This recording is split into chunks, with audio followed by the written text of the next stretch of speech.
सहनाववतु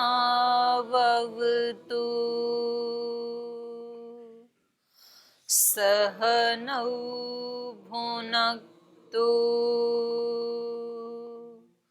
सह वीर्यं करवावहै तेजस्विनावधीतमस्तु मा विद्विषावहै ॐ शान्ति शान्ति शान्तिः।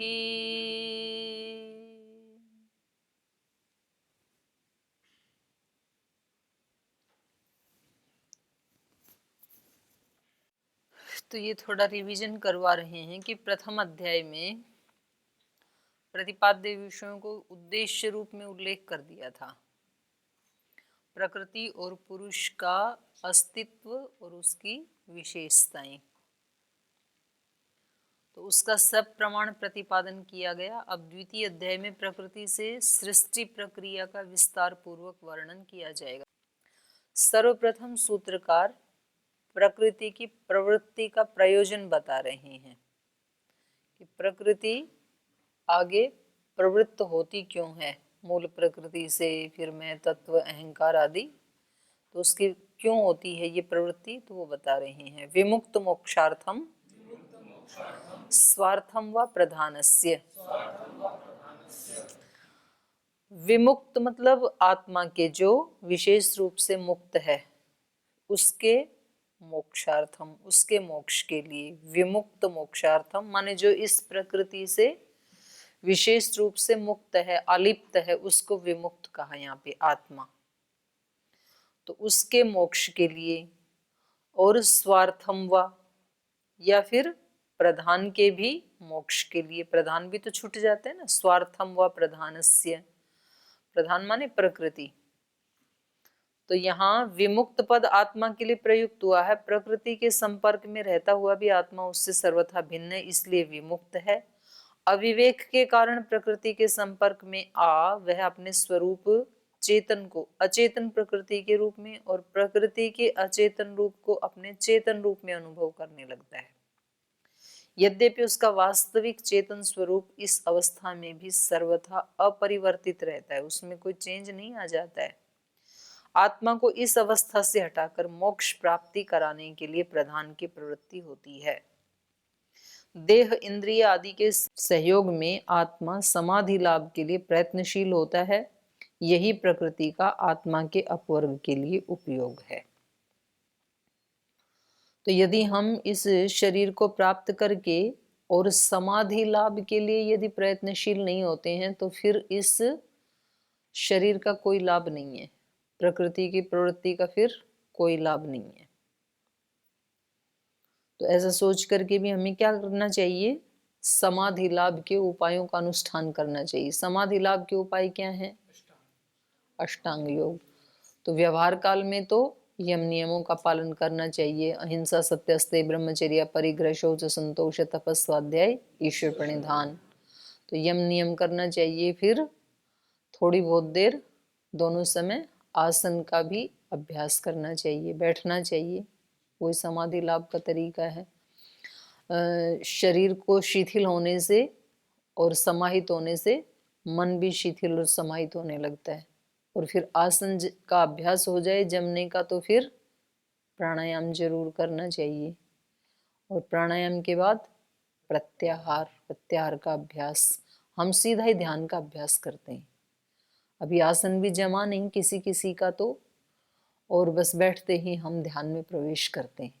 और व्यवहार काल में यम नियमों का पालन भी हमने किया नहीं और आसन का भी अभ्यास किया नहीं, तो फिर सीधा ध्यान नहीं होता है।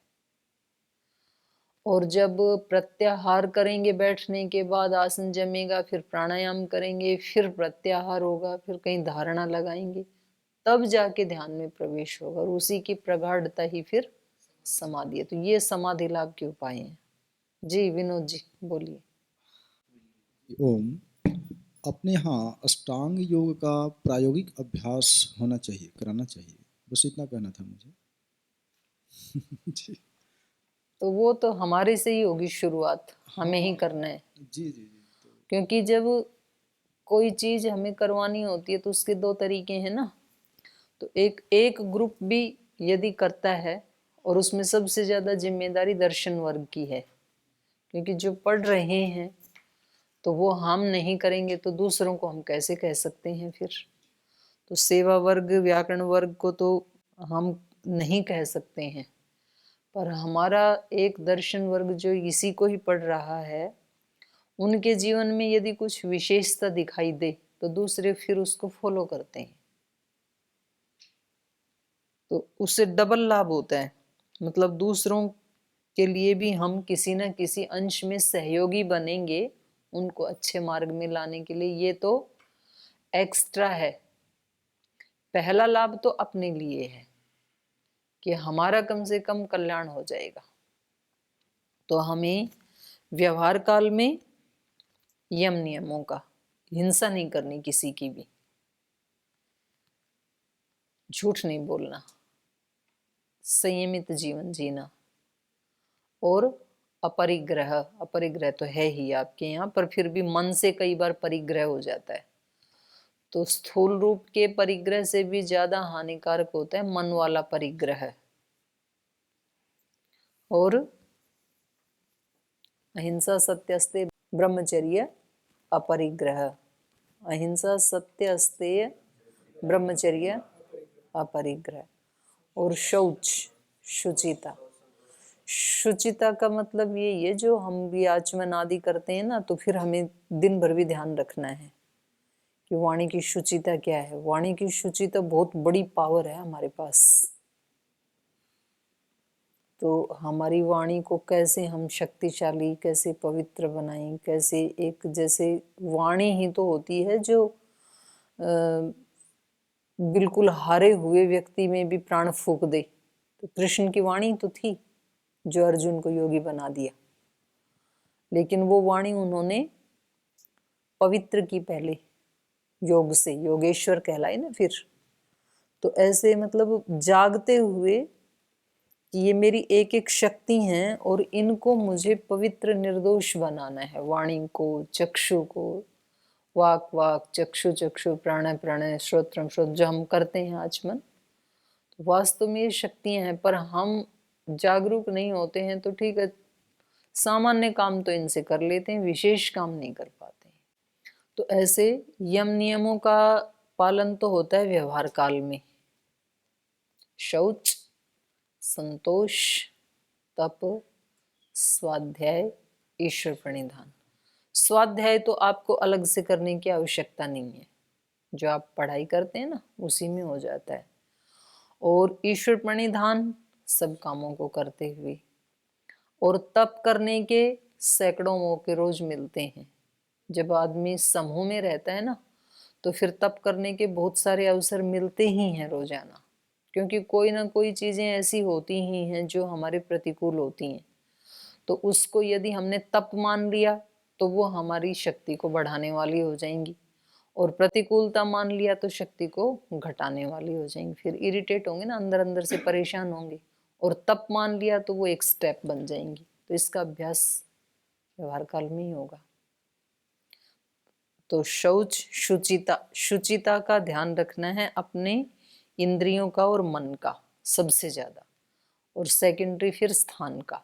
हम स्थान को प्राथमिकता देते हैं शुचिता बोलते ही ना, वस्त्रों को, कमरे को, पुस्तकों को, लेकिन वास्तव में वो सेकेंडरी है। अंदर वाली शुचिता बाहर आती है, अंदर शुचिता है ना। नहीं तो कभी कभी ऐसा होता है बाहर शुचिता है, व्यक्ति शुचिता प्रिय है, अंदर से शुचिता नहीं हो पाती है, तो वो ज्यादा लॉस है फिर। और बाहर यदि शुचिता कम भी है लेकिन अंदर पूरी शुचिता है तो फिर कम नुकसान है। तो इसलिए इन्होंने कहा कि ये सारा शरीर, ये संसार, हमारा जन्म, तो ये क्या है? प्रकृति की प्रवृत्ति। और ये प्रकृति की प्रवृत्ति किसके लिए है? समाधि लाभ के लिए। तो समाधि के लाभ का प्रयत्न हमें जरूर करना चाहिए। तो आत्मा को इस अवस्था से हटाकर मोक्ष प्राप्ति करानी। मोक्ष प्राप्ति मतलब कोई बहुत ऊंचा सुख हमें प्राप्त होगा या इस संसार से हम बिल्कुल कहीं अलग थलग हो जाएंगे, ऐसा विचार ना भी हो, ऐसा कुछ ना भी मिले तो भी इस संसार में रहते हुए भी, इन लोगों के बीच में रहते हुए भी, इन संबंधों के बीच में रहते हुए भी यम नियम आदि का पालन करने से सुख मिलता है। इसलिए तात्कालिक सुख के लिए भी करना चाहिए। चलो आगे का सुख छोड़ो, पता नहीं मिलता है कि नहीं मिलता है, मोक्ष क्या होता है नहीं होता है हमें नहीं पता है।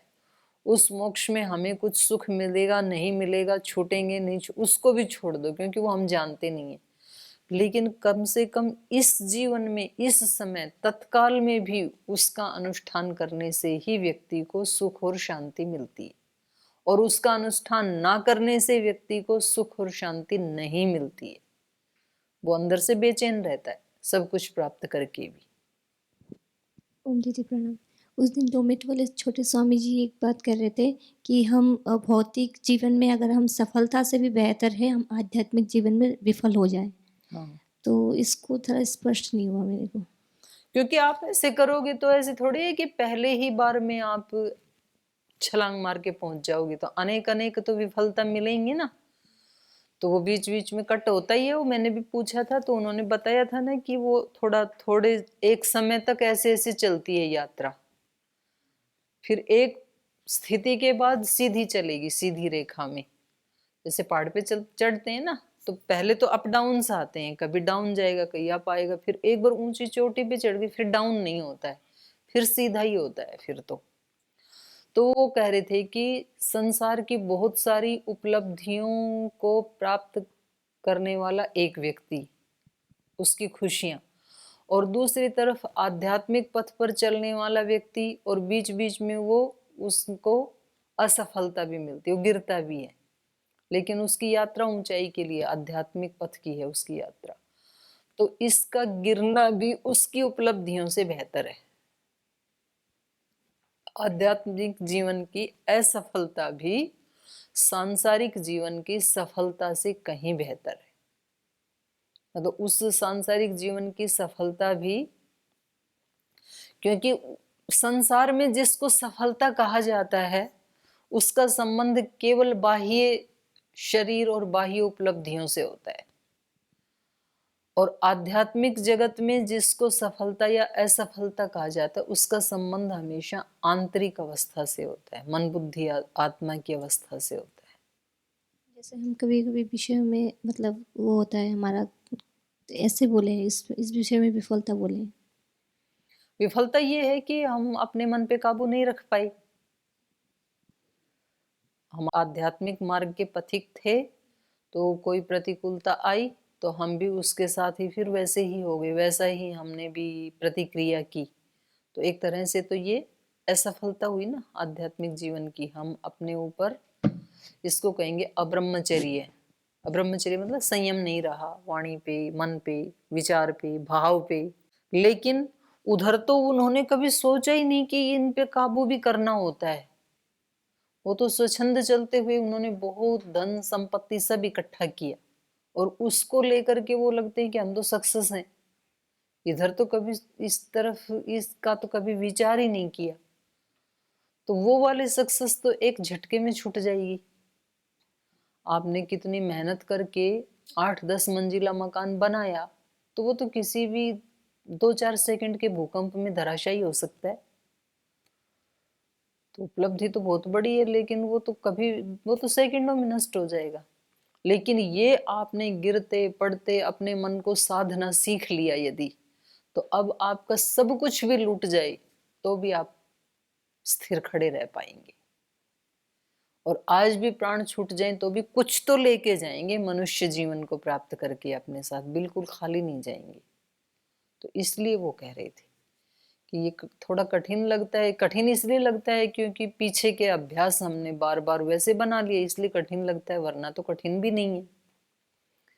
तो भी इसी को ही करना चाहिए, लेकिन कठिन लगे तो भी, क्योंकि ये ज्यादा शूरवीरता का काम है।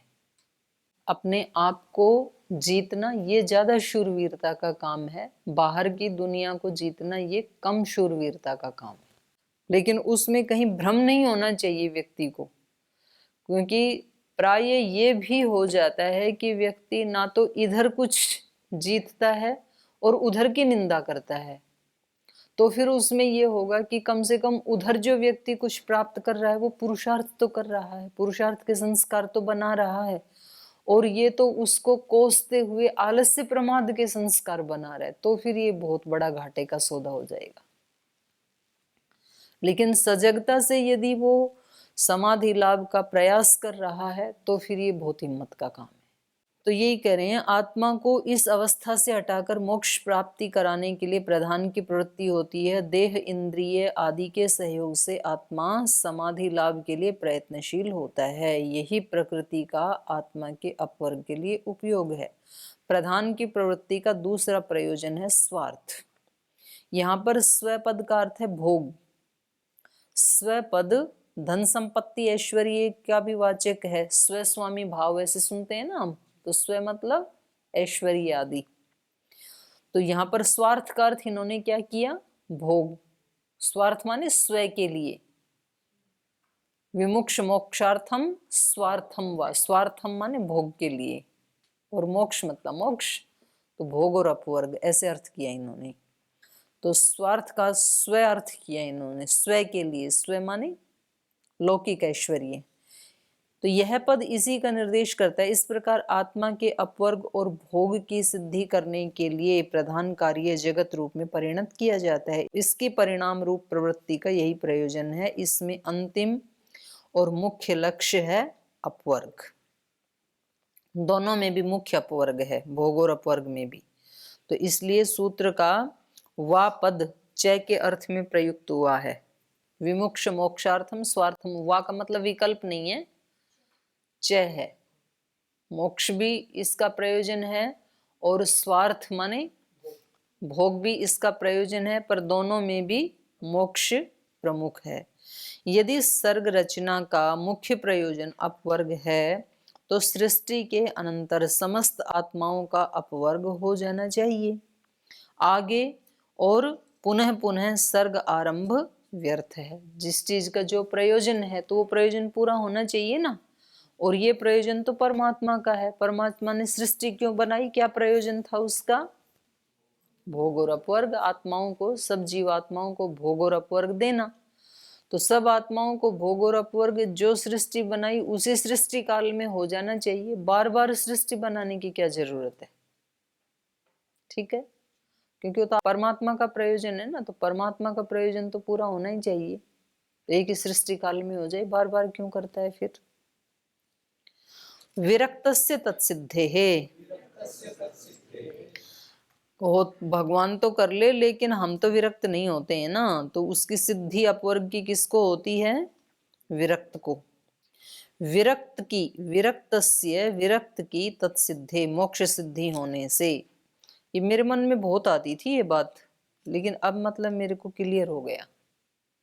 मेरे को यही लगता था हमेशा कि भाई भगवान जी तो सर्वसमर्थ हैं, तो वो तो किसी के भी मन को चेंज करके और उसको मुक्त कर दें, क्योंकि उनका प्रयोजन ही ये है ना कि सब आत्माओं को मुक्त करना। तो वो तो सर्वसमर्थ हैं, तो वो सबके मनों को निर्दोष बना दें, और निर्दोष बनते ही उस व्यक्ति को आत्मा का प्रतिबिंब दिखाई देगा, और जब वो अपने स्वरूप को जान लेगा तो मुक्त हो जाएगा। तो जो दोष हमारे से नहीं हटाए जा रहे हैं वो परमात्मा के लिए हटाना तो चुटकी बजाने जैसा है, तो वो तो कर ही सकते हैं ना। तो क्यों नहीं वो हम सब आत्माओं के अंतःकरण को निर्दोष बना देते हैं, ऐसे मुझे लगता था। तो इसमें क्या बाधा है, इसमें बाधा ये है कि हम बनना ही नहीं चाहते हैं। वो बनाने के लिए तैयार है, वो सारे दोषों को हटाने के लिए तैयार है, उसके पास वो पावर है, वो हटा भी सकता है, वो हटाने के लिए तैयार भी है। लेकिन उसमें बाधा क्या है, हम ही बाधा है, क्योंकि हम चाहते ही नहीं है ये करने में। उसको हमारे को निमित्त जरूर बनाना पड़ेगा। हमारे निमित्त बनाए बगैर हमारे को शुद्ध नहीं किया जा सकता, निमित्त हमें ही बनना पड़ेगा। और हम निमित्त बनने के लिए तैयार नहीं है। हम कहते हैं ऐसी भी क्या जल्दी है, हैं? नहीं, पर उसमें नियम ये है कि हमारा निमित्त बनना जरूरी है। बना तो देगा, पर उसमें हमारा निमित्त होना जरूरी है, और हम निमित्त बनना नहीं चाहते हैं। और जो निमित्त बनना चाहते हैं हमेशा वो भगवान की शक्ति से ही निर्दोष बन पाते हैं, वरना इतने दोषों को व्यक्ति अपनी शक्ति से दूर हटा भी नहीं सकता है।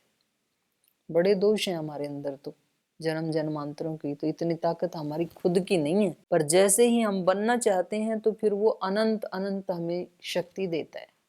और यदि वो जबरदस्ती ऐसे सबको मुक्त कर दे, जैसे इन्होंने पूछा ना परमवीर जी, जबरदस्ती कर दो, हमें तो ज्ञान नहीं है, हम निमित्त नहीं बनना चाहते, तब तो फिर सृष्टि बनाने की भी क्या जरूरत है? फिर तो बिना ही सृष्टि की मुक्ति कर दे, तो वो फिर उसका तो फिर आनंद भी नहीं आएगा व्यक्ति को।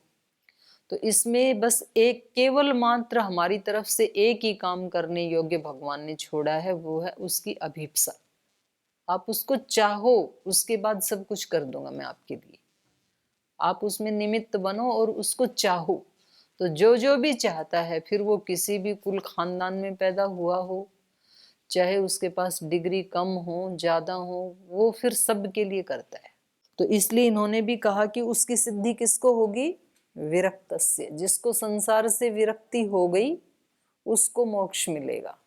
जो अभी रहना चाहता है तो भगवान जी उस आत्मा की स्वतंत्रता को छीनना नहीं चाहते हैं। कहते हैं ठीक है भाई, यहाँ रहना है तो रह ले, तेरे लिए एक बार सृष्टि बनाऊंगा, 2 बार भी बनाऊंगा, 10 बार भी यहाँ आना चाहे तो 10 बार भी बनाऊंगा, हजारों बार यहाँ आना चाहे तो हजारों बार भी बनाऊंगा। तो जितने जितनी बार तुझे आनंद लेने के लिए इधर आना है तो बनाएंगे, आते रहो।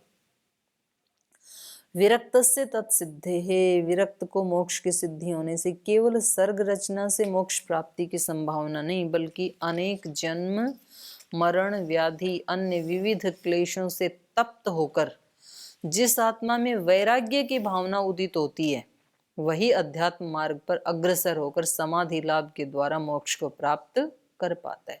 अभिप्सा तो खुद ही करनी पड़ेगी, परेशानी तो हो कम से कम, तभी तो सुख मिलेगा। तो इसलिए विरक्त को मोक्ष सिद्धि, जैसे धनवान हर व्यक्ति बन सकता है ना, पर उस व्यक्ति को झोपड़ी में रहने का कष्ट महसूस तो हो, तब तो वो मकान बनाएगा ना। यदि उसको झोपड़ी में रहने का कोई कष्ट महसूस नहीं होता है तो फिर उसका पक्का मकान बनने की संभावना ना के बराबर है। फिर झोपड़ी से हर व्यक्ति महल में आ सकता है, लेकिन उसको पहले अभिप्सा करनी पड़ेगी, चाहना तो पड़ेगा ना उसी को ही। तो इसलिए वही अध्यात्म मार्ग पर अग्रसर होकर समाधि लाभ के द्वारा मोक्ष को प्राप्त कर सकता है, जिसमें वैराग्य की भावना उदित होती है। इसलिए विरक्त को मोक्ष सिद्धि होने से उस अवस्था को प्राप्त करने के लिए पुनः पुनः सर्ग रचना की आवश्यकता बनी रहती है। एक बार ही सर्ग रचना से वैराग्य का उदय क्यों नहीं हो जाता है? एक ही बार क्यों नहीं हो जाता है? तो कह रहे हैं न श्रवण मात्रात तत्सिद्धि ही अनादि वासनाया बलवत्वात्। कह रहे हैं केवल सुनने मात्र से होता तो नहीं है ना वैराग्य। एक सर्ग काल में सुनाया जाता है, सुनाते सुनाते सबको वैराग्य होता तो नहीं है ना, किसी किसी को होता है। जैसे आप लोगों को हो गया, आप जहाँ पढ़ते थे उस कक्षा में और भी तो विद्यार्थी होंगे, तो आप वाली कक्षा में से कौन कौन आए यहाँ पे? कोई भी नहीं आया, आप ही आई। तो और यहाँ पर भी जो सुनाया जाता है उसमें से सबके सबको ही वो वैसा ही समझ में आता है, ये जरूरी नहीं है। तो अपने अपने संस्कारों से यात्रा आगे बढ़ती है। श्रवण मात्रा, केवल सुन लेने से तत्सिद्धि वैराग्य की सिद्धि नहीं होती। क्यों? अनादि वासनाया बलवत्वात्। अनादि काल की वासनाएं इकट्ठी हो रखी हैं, कोई 1-2 महीने की, 1-2 साल की थोड़ी हैं, 1-2 जन्म की थोड़ी हैं, अनादि काल से, जिनको हम गिन भी नहीं सकते। उन वासनाओं के बलवान होने से।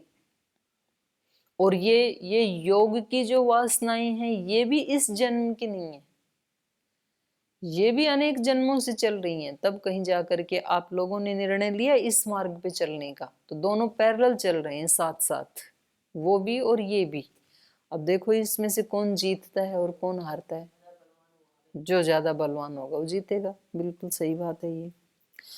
पहले तो आत्म संबंधी प्रवचन का सुनना ही अनेक जन्मों के पुण्य संचय से प्राप्त होता है। नहीं तो व्यक्ति को आज क्या सुनने को मिलता है, सब उल्टा पुल्टा। आप बाहर जाके देखो, भोग की आंधियां नहीं तूफान उठ चल रहे हैं, व्यक्ति को सुनने को ही नहीं मिलता अच्छा कुछ भी। तो पहले तो ऐसा मिलना सुनने के लिए, ये भी पुण्यों का ही फल है, सबको नहीं मिलता है ये।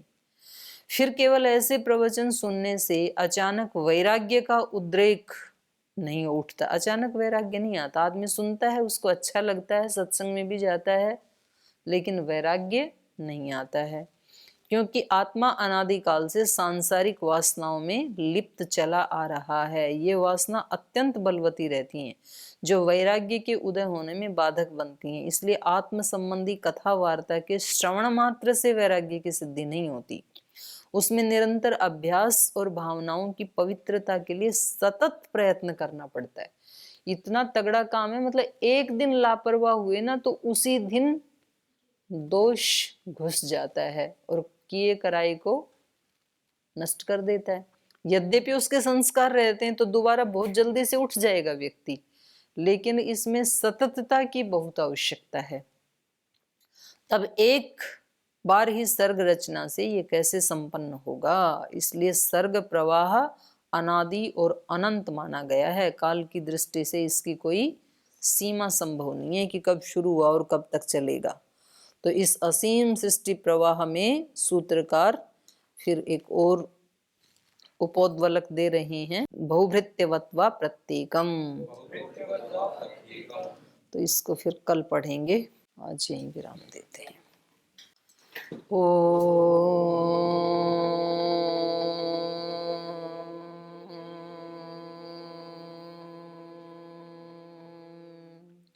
शांति शांति शांति। श्री गुरुभ्यो नमः।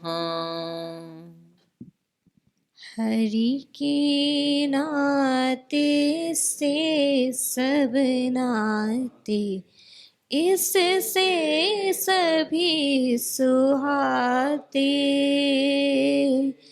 हरि के नाते से सब नाते, इससे सभी सुहाते।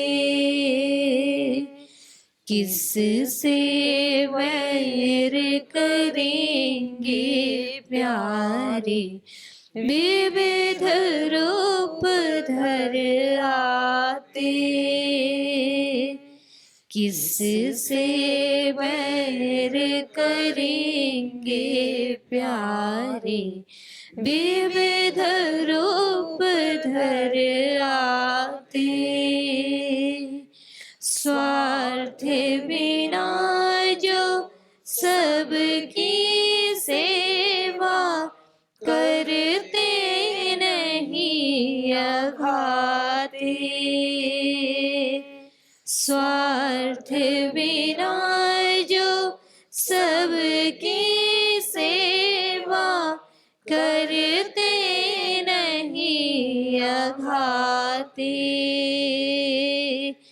पर दुख दुखी सुखी पर सुख में, वो जन हरि को आते।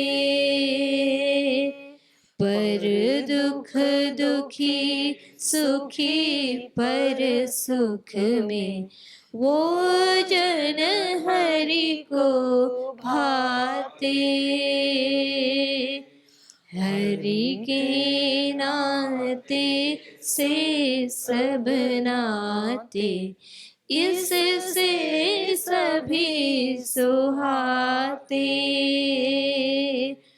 किससे वह